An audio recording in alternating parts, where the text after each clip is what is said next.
Hello, this is Christine Lewis with Pink Warrior Calendar Girls, and today I'm going to talk about whether or not it's safe to eat soy if you have hormone positive breast cancer. Let's get started. Believe me, I know your concerns because I myself am a hormone positive breast cancer patient. I had a diagnosis of hormone positive breast cancer in 2015, and I am currently taking anastrozole. I formerly took tamoxifen, and with both of those, we have some concern about soy because of our breast cancer being hormone positive. And when I was first diagnosed, I was very concerned about anything that I ate, and I found that it is nearly impossible to avoid soy in food products, at least if they are packaged, and we can't always avoid packaged food products. So I definitely get it. The information I'm sharing today, you can find it at the link in this pink section on this slide. This is the source that I got it from. It was from breastcancer.org, and the link right there, like I said, is in the pink section. Yeah, I'm just summarizing what this article says. You're going to have to read it in your entirety if you want more information. And it can be quite daunting because the information they share, I think they're just doing it to explain why there is not a consensus among doctors. You have some doctors that tell you to avoid it at all costs, and you have other doctors who say that it actually is healthy for you to have soy, that you can increase prevention of recurrence and metastasis by eating soy. And then you have others that are in the middle of the middle ground there that say to eat it in moderation, just be a little bit careful that it could have benefits, but it might also have be a risk. And so it can be quite daunting, and I don't want to share all that information. You can read that for yourselves. I'm going to read the pretty much a summary. I'm sharing the summary of what I read from that, and you can read for yourself if you want more information. If you don't trust me, you can go to this link and read it. But basically, they're saying to enjoy some soy. Okay? There are three things you need to be aware of. You need to be aware that there are other factors that came into play with the research in the earlier part of the article. Okay, because think back to when you were in high school and even grade school, when you did experiments and those science projects, you had to control your variables. Well, with patients, you cannot control variables. Doctors can't tell their patients that they take this drug, but don't exercise and don't limit your alcohol. Don't change anything else. Just take this drug. And tell another patient, don't take this drug, but do all this other stuff. And then another patient, you get the idea. They can't control the variables because there are other things that might come into play. For example, are you limiting your alcohol intake? Are you managing sleep and stress?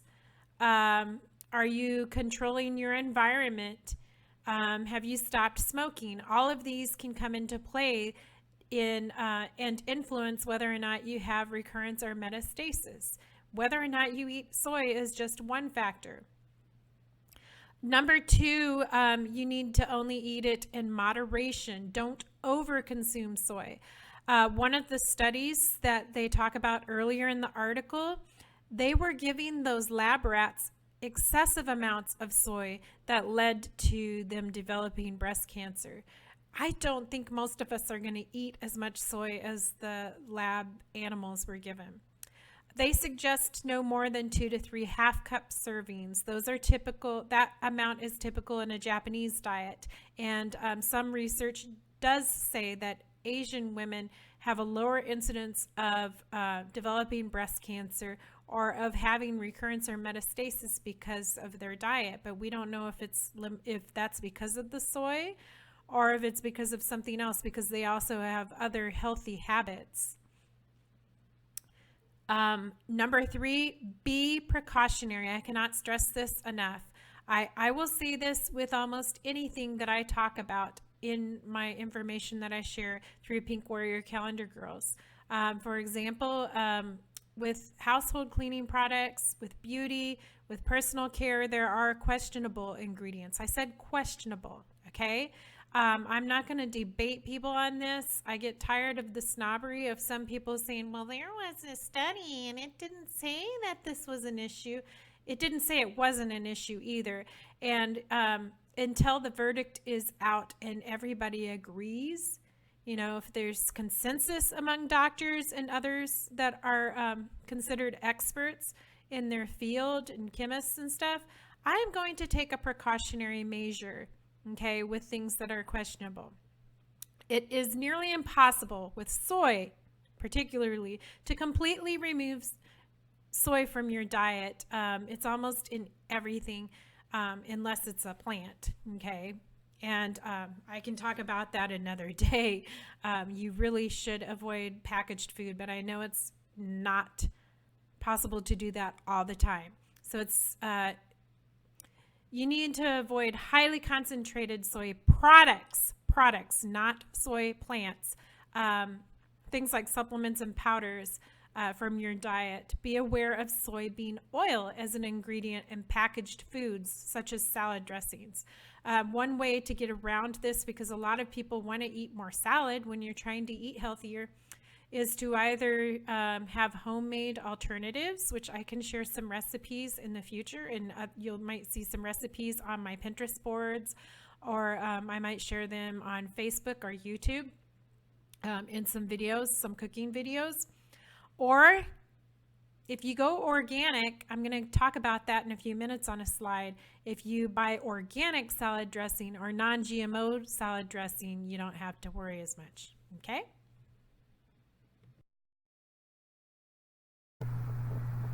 This article also recommends sticking to organic sources of soy. And the reason that they talk about that is because a majority of soy these days is GMO or genetically modified, and the verdict is still out on whether that is healthy for us. Think about it. When I was growing up, and many of you probably growing up too, they had human growth hormone in milk, dairy product, other dairy products, in chicken. And that very well may be why I have a hormone positive breast cancer. We can't guarantee that's what the problem was for most of us, because there are other variables like I talked about before.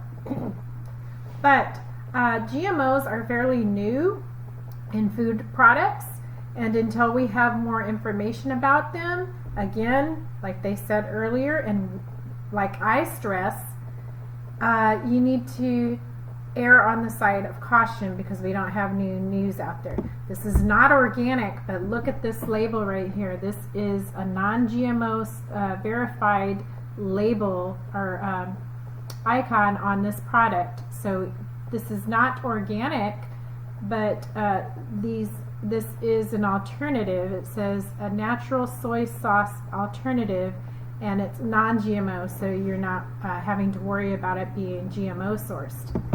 Another thing you can do if it's stir fry,